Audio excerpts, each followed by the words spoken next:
ಅದಕ್ಕೋಸ್ಕರ ಚಿನ್ನಮರಿ ರಿಸರ್ಚ್ ಪ್ರಕಾರ ತಾಯಿ ತನ್ನ ಮಗು ಹೇಗಿರುತ್ತೆ ಅಂತ ಕಲ್ಪನೆ ಕರೆಕ್ಟಾಗಿ ಮಾಡ್ಕೊಂಡ್ರೆ ಮಗು ಹಾಗೆ ಹುಟ್ಟುತ್ತೆ. ಅದಕ್ಕೆ ನೋಡಿ ನೋಡಿ ನೋಡಿ.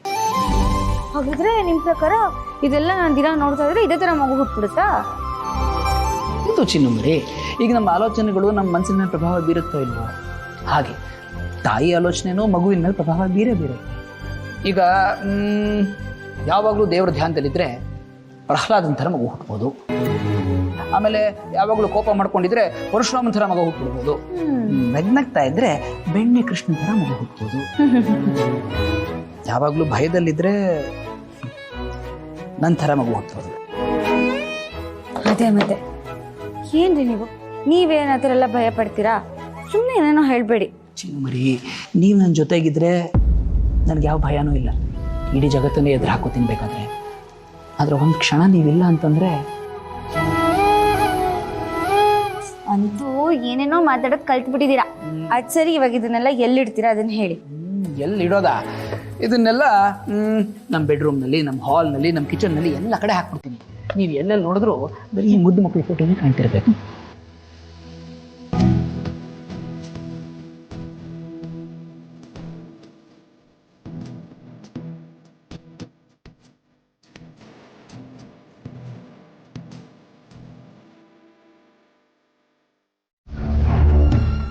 ಯಪ್ಪ, ಇವಳು ಯಾಕೆ ಇಲ್ಲಿಗೆ ಬಂದ್ಲು?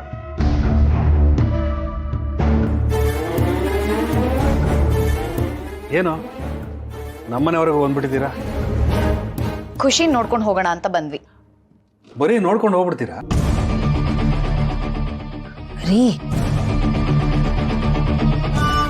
ಕೂತ್ಕೊಳ್ಳಿ. ಕೂತ್ಕೊಳ್ಳಿ.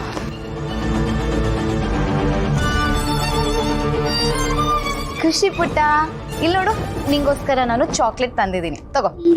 ಬೇಡ. ಯಾಕೋ? ನಾನು ನಿನ್ನ ಅತ್ತೆ. ತಗೋ, ನೀನು ನಿಂಗೋಸ್ಕರ ತಂದೆ.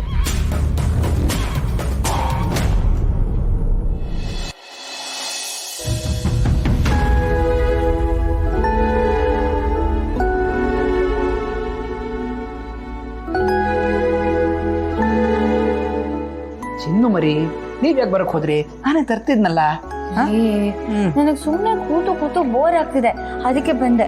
ಅದ್ ಸರಿ, ಡಾಕ್ಟರ್ ಏನಾದ್ರು ನಾನ್ ಜರ್ನಿ ಮಾಡೋದ್ ಬೇಡ ಅಂತ ಹೇಳಿದ್ರೆ ಅಪ್ಪ ಅಮ್ಮನ್ನ ಇಲ್ಲಿಗೆ ಕರ್ಸ್ಕೊಂಡ್ ಬಿಡೋಣ. ಹೇಗಾದ್ರೂ ಮಾಡಿ ಅವ್ರನ್ನ ಅವಾಯ್ಡ್ ಮಾಡೋಣ ಅಂತ ನಾನು ಎಷ್ಟು ಪ್ರಯತ್ನ ಪಟ್ರು, ಇವರು ಬೇರೆ ಏನೋ ಪ್ಲಾನ್ ಮಾಡಿ ಎಲ್ಲದನ್ನೂ ಹಾಳು ಮಾಡ್ತಾರಲ್ಲ. ಸರಿ, ಏನಾದ್ರು ಹೇಳಿ. ಅದ್ರಲ್ಲಿ ನಾನು ಹೇಳೋದೇನಿದೆ? ಡಾಕ್ಟರ್ ತಾನೇ ಹೇಳಬೇಕಾಗಿರೋದು. ಅವ್ರ ಜೊತೆ ಮಾತಾಡ್ಕೊಂಡು ಬಂದ ಮೇಲೆ ಡಿಸೈಡ್ ಮಾಡೋಣ. ಓಕೆ? ನಂಗೆ ಅಮ್ಮನ್ ನೋಡ್ಬೇಕು ಅಂತ ಅನ್ಸ್ತಿದೆ, ಅವ್ರ ಜೊತೆ ಇರ್ಬೇಕು ಅನ್ನಿಸ್ತಿದೆ. ಯಾಕೆ ಚಿನ್ನಮರಿ, ನಾನು ನಿಮ್ಮನ್ನು ನೋಡ್ಕೊಳ್ಳೋದ್ರಲ್ಲಿ ಏನಾದರೂ ಹೆಚ್ಚು ಕಮ್ಮಿ ಅಂತ ಅನಿಸ್ತಿದ್ಯಾ, ಅಥವಾ ನನ್ನ ಜೊತೆ ಇರೋದಕ್ಕೆ ನಿಮ್ಗೆ ಏನಾದರೂ ಬೇಜಾರ ಹೇಳಿ? ರೀ, ಬಿಡ್ತು ಅನ್ರಿ, ಏನ್ ಮಾತು ಅಂತ ಆಡ್ತೀರಾ? ನಂಗೆ ಪಾಪ ಸುತ್ಕೊಂಡ್ಬಿಡುತ್ತೆ ಅಷ್ಟೇ ಈ ಥರ ಎಲ್ಲ ಅನ್ಕೊಂಡ್ರೆ. ಹೆತ್ತ ತಾಯಿಗಿಂತ ಹೆಚ್ಚಾಗಿ ನೋಡ್ಕೊಳ್ತಾ ಇದ್ದೀರಾ. ನನಗೆಲ್ಲ ಅನ್ಕೊಳಕ್ಕಾಗತ್ತಾ? ಆದರೂ ಅಮ್ಮ ಅಮ್ಮನೇ ಅಲ್ವಾ, ಅದಕ್ಕೆ ಅವ್ರ ಜೊತೆ ಇರಬೇಕು ಅಂತ ಅನಿಸ್ತಾ ಇದೆ ಅಂದೆ. ಸರಿ, ಮತ್ತೆ ಡಾಕ್ಟರ್ ಹತ್ರ ಹೋಗಿ ಬಂದ ಮೇಲೆ ಇದನ್ನು ಡಿಸೈಡ್ ಮಾಡೋಣ. ಓಕೆ? ಸರಿ, ಹಾಗೆ ಮಾಡೋಣ. ರೀ, ನಾನು ಪದೇ ಪದೇ ಅಪ್ಪ ಅಮ್ಮ ಅಂತ ಹೇಳ್ತಿದ್ರೆ ನಿಮಗೆ ಕೋಪ ಬರುತ್ತಾ? ನನಗೆ ಕೋಪ ಯಾಕೆ ಬರಬೇಕು ಹೇಳಿ? ನಿಮಗೆ ಅಪ್ಪ ಅಮ್ಮ ಇದ್ದಾರೆ, ಅವ್ರನ್ನ ನೋಡಬೇಕು ಅಂತ ಅನ್ಸುತ್ತೆ, ಅವ್ರನ್ನ ಮಿಸ್ ಮಾಡ್ಕೋತೀರಿ, ಸಹಜ. ಆದರೆ ನನಗೆ ಯಾರಿದ್ದಾರೆ ಹೇಳಿ? ಈಗ ನನಗೂ ಅವರೇ ಅಪ್ಪ ಅಮ್ಮ ಅಲ್ವಾ? ಸೊ ಅವ್ರು ನಮ್ಮ ಮನೆಗೆ ಬಂದರೆ ನನಗೆ ಖುಷಿನೇ, ಕೋಪ ಇಲ್ಲ. ಥ್ಯಾಂಕ್ಸ್ ರೀ. ಥ್ಯಾಂಕ್ಸಾ? ಇದಕ್ಕೆಲ್ಲ ಯಾರು ಥ್ಯಾಂಕ್ಸ್ ಹೇಳ್ತಾರೆ ಚಿನ್ನಮರಿ? ನೋಡಿ, ನಿಮ್ಮ ಖುಷಿಗಿಂತ ನನಗೆ ಹೆಚ್ಚು ಏನೂ ಇಲ್ಲ. ಇಲ್ಲಿ ಹಾಲು ಕುಡೀರಿ. ಆದರೆ ನೀವು ಇದ್ರ ಬಗ್ಗೆ ಚಿಂತೆ ಮಾಡ್ತಾ ಮಾಡ್ತಾ ಇದ್ರೆ ನಮ್ಮ ಮಗು ಚಿಂತಾಮಣಿ ಆಗ್ಬಿಡುತ್ತಷ್ಟೇ.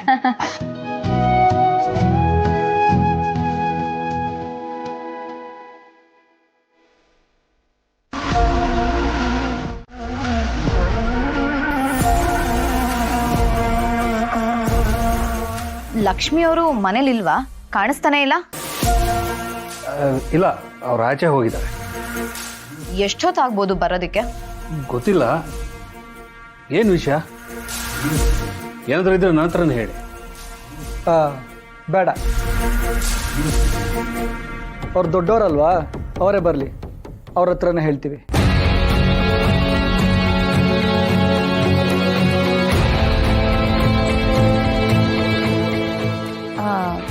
ಅವ್ರು ಇನ್ನೇನು ಬಂದ್ಬಿಡ್ತಾರೆ.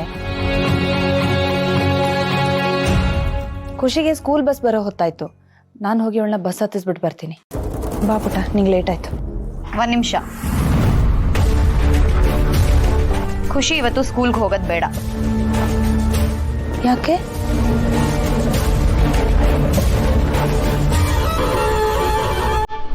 ಯಾಕಂದ್ರೆ ನಾವು ಬಂದಿರೋದೇ ಖುಷಿ ವಿಷಯ ಮಾತಾಡೋದಕ್ಕೆ. ಅದಕ್ಕೆ ಅವಳು ಮನೇಲೇ ಇರ್ಲಿ.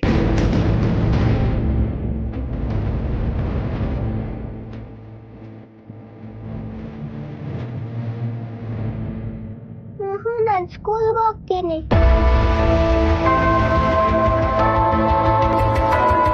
ಬೇಡ ಪುಟ್ಟ, ಇವತ್ತು ನಿನ್ಗೆ ಸ್ಕೂಲ್ ರಜಾ, ಅದಕ್ಕೆ ಇಲ್ಲೇ ಇರು.